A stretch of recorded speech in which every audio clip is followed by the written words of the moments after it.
All right, guys.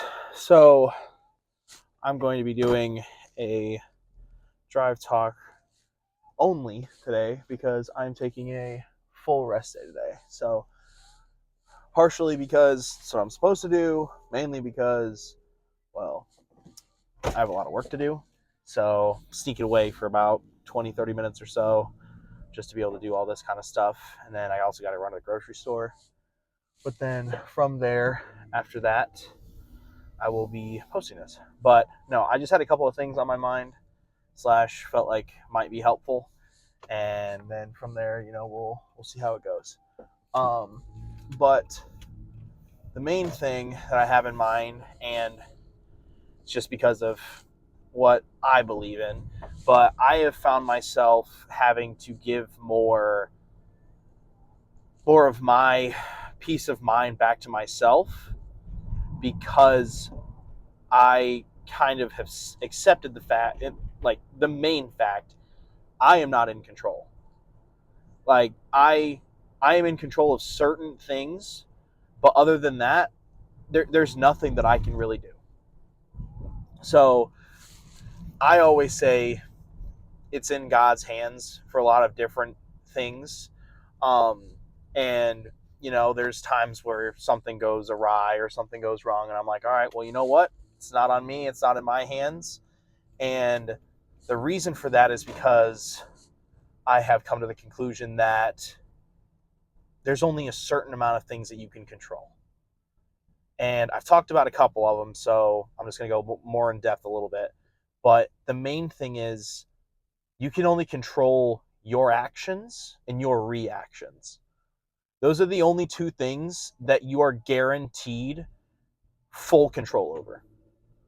You are not fully control over your health because there are always going to be some weird factors, genetic factors, anything like that. But you do control your health over your actions, whether that would be to eat healthier, to work out, to do anything like that, or your reactions, whether you're told, hey, you have this, or hey, you need this treatment, or hey, you need to do this, and then you react. Those are the only things that I would say you have full control over. That is the full-blown truth. There is nothing else that I can really add to that except you are only in control of those two things. The main reason why I say it is in God's hands, and at least for me, and I know there might be people that see this or listen to this that don't fully believe in God or anything like that. You know what? I respect your opinion. I 100% respect you. You are your own human being. You have your own opinions. What I will say is there is there is always a reason for me to think of that, and I will always die on that hill, mainly because there have been so many coincidental things that have happened that have kind of put me into a point of saying, oh, that was a coincidence. But the problem is that I don't think of anything as in coincidences. I always think that everything is planned or minutely detailed to a point because for some reason it always makes sense in the end when the odds are ever stacked for it or ever stacked against it. But the main thing that I was wanting to talk about was just the fact of you you need to learn what you can and can't control. And the only reason why I say that is because a lot of people fret and worry over things that they can't control. Like the main thing is the main two would be the factors of depression and anxiety. Depression is focusing on the past and being deepened or deeply saddened by the past and affected by the past. And anxiety is the worry of the future. Well, you can't change the past, and you can only learn from the past for your present, and you can only affect the future by your present moment. So the present is the only thing that matters. And there's philosophical, um, there's a lot of philosophers that will say, or at least one that I can think of, I can't think of his name, that the present moment is the only thing that exists, which I don't fully agree with that. I understand that the past exists and I understand that the future exists, but the present is really the only thing that truly matters. The past mattered because it gave you some drive or something for the present. And the future gives you drive or gives you a reason to live in the present, which means the present is what matters. That has got to be the biggest thing for a lot of people to start understanding, is that it's hard to be worrying about something that already has happened and you can't change, or hasn't even happened that you fully can change. It's one of the biggest things that I feel like a lot of people have trouble with, not only understanding, but also getting a feel for. And I feel like as soon as a lot of people can not only understand that, but kind of live by it and say, like, oh, well, I'm thinking about the past and it's affecting me. Well, the most you can do is learn from it and then keep on moving on in your present moment.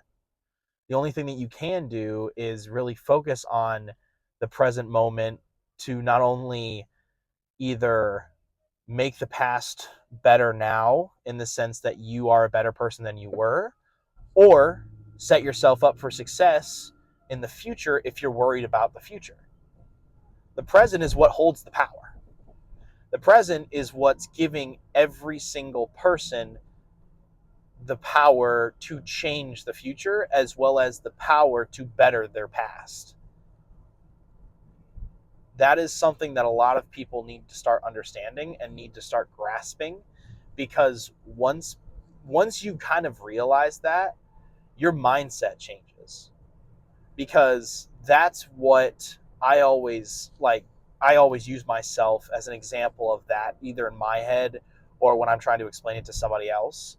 But my past self, depending on how far you go back, would not believe what I've accomplished, would not believe of me being able to graduate college and having a full-time job and lifting how I lift and living in an entirely different city than my hometown, depending on how far you go back. It's just like, I would have never thought of that in the past, but also I'm trying to set myself up better for my future with my present moment, with working hard, with trying to eat better, with trying to work out, with trying to recover faster. Again, it depends on how far you're looking back or forth.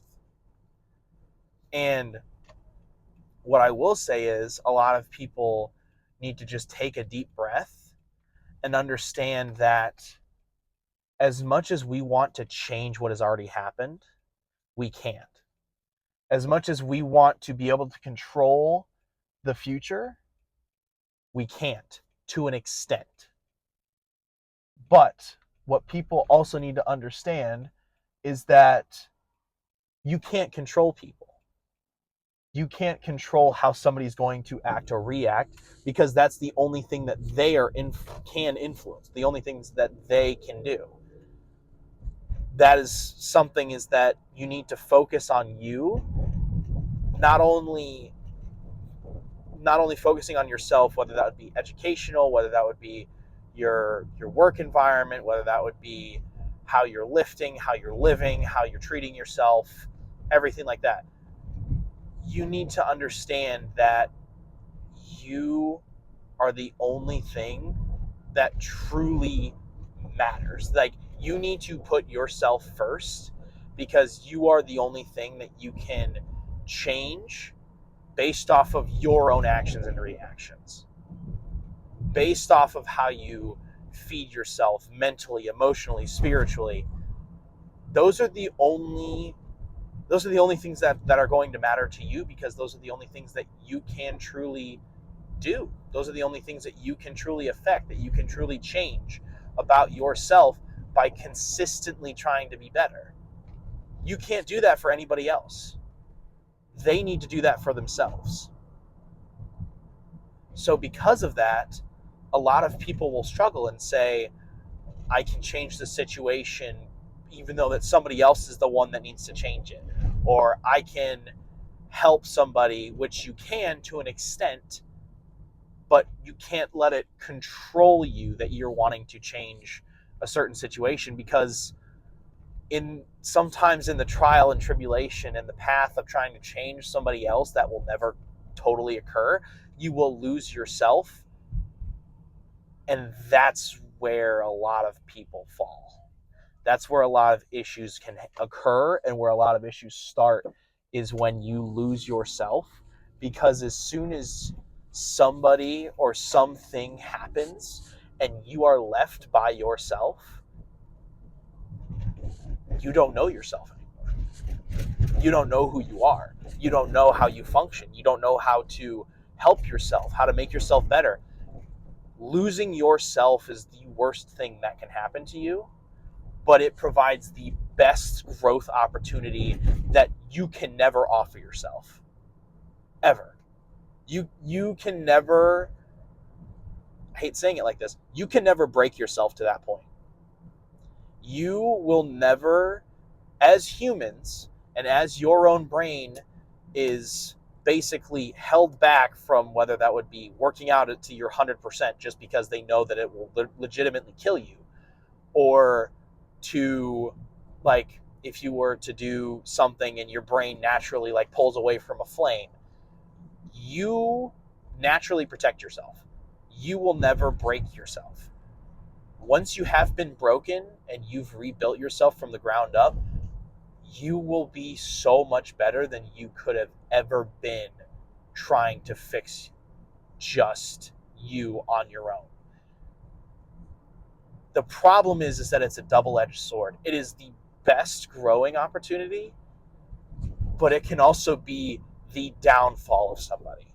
And that is what makes people different. That is what is the difference of two people that are at the beginning like-minded, but you can make two choices. You can either say, I'm going to get through it and I'm going to be better off, or you can say, I don't know how I'm going to get through this. I don't think I'm ever going to figure it out. And because of that, that's what dictates people. That's what pretty much can make or break somebody, is if you allow yourself to actually want to grow and actually want to be better and do what you need to do to be the best version of you, who is not only not affected by the people around you, but is so stable in themselves that no one can touch you. No one can hurt you. No one can bother you, because you are so grounded in yourself, in your roots, in your truth, that you can't be affected. Nothing from anybody else's lips or actions that they provide to you can affect you to an extent where you lose yourself again. A lot of people can't understand this by words. A lot of people can't understand this by reading, because it is very much so something that needs to be experienced. It is something that needs to be brought to your attention by somebody else. And once you have gotten through it, which I believe anybody and everybody can get through it if that is your choice, it will be one of the best things to ever happen to you, because you will be so much better off afterwards. You will be the best version of yourself. You will be so much more in tune with yourself, whether that would be physically, mentally, spiritually, or emotionally, like I talked about before. It helps a lot. And not only that, but from my experience with this, because I've had this happen to me a couple of different times, when it first happened to me, it hurt. It hurt a lot. And the second time that it happened, it hurt a little less, because I was already grounded in myself. I already knew who I was. And when it comes, at least to me, in my spiritual sense, I had an understanding that it I I was trying to basically write my own path rather than just going with what was happening. I was trying so hard to force the puzzle pieces together that in doing so, I forced myself out of the equation and I put myself in a position that I didn't belong. Now I know who I am. I know where I belong. I know what I'm supposed to do. And I think every person will get to this point. And I think that every person deserves to feel this, because not only do I feel like my relationship with myself is much better, but I feel like my relationship with my loved ones are much better, with my friends are much better. I feel not only that, but I feel like my relationship with God is much better because he gave me what I needed when I needed it. And I understand that a lot of people say, oh, well, like he only gives you what you can handle. No, he gives you what you can handle and then excess, because that's what you need sometimes, is that little push. That's what you need sometimes, is that little extra that maybe you couldn't handle before. But guess what? It's going to push you a little bit harder so that way you can handle it now. And I would say for me that that's kind of where I felt the most, is that little push allows you to grow if you have the right actions and the right reactions. If you understand that you cannot control a situation that is brought up to you, but you can control how you handle said situation. That is something that is not taught. That is something that has to be learned from experience, from trial and error. That is something that you will need to learn on your own. But I'm hoping, if this finds somebody or finds the right person, that it will help you understand where to start. Because the hardest part about that whole situation is learning where to start, is learning what I need to do, is learning that you need to look inward to grow yourself before you look outward to change things around you and externally. But I will tell you that that would be my final thing, is starting is the hardest part, but that's how you start. I I have found myself more at peace and having more peace of mind when I mentally know that I am not in control. God is in control. God is the one that has my hand and I'm walking with him, and I'll stumble. But the thing is that I've found that every single time that I wander off, I think it's great and amazing, like a child in a candy store, until you realize that you've lost your parent, until you realize that you do not have the person that's supposed to be by your side, and it scares you. And from that, my reaction is to panic. And I panic and I panic and I go looking for them. And I find, and in this sense, I find them. And my reaction is to look closer, to hold my hand, to hold the hand a little tighter, to make sure that I'm watching and making sure that I'm following them and not trying to lead off of my own when I don't know where I am. It's the same instance. You need to make sure that you understand that your actions matter and your reactions matter, but also you're not in control in situations. You are not in control with pretty much anything like bad that can happen with you, because that it's not based off of your actions or your reactions, it's based off of somebody else's. And because of that, you just have to kind of brush it off and be a little bit more stoic, if you will, with it, because that's where you find your inner peace, is by looking at your actions and reactions, by taking a deep breath and saying, okay, what's next? By saying, all right, where do I go? What do I need to do? Learn to take a deep breath. Learn that your actions and reactions are the only thing that matter to you, and learn that you are never alone and that you always will have somebody on your side. So please think about it. Love you guys and see you guys next time. Peace.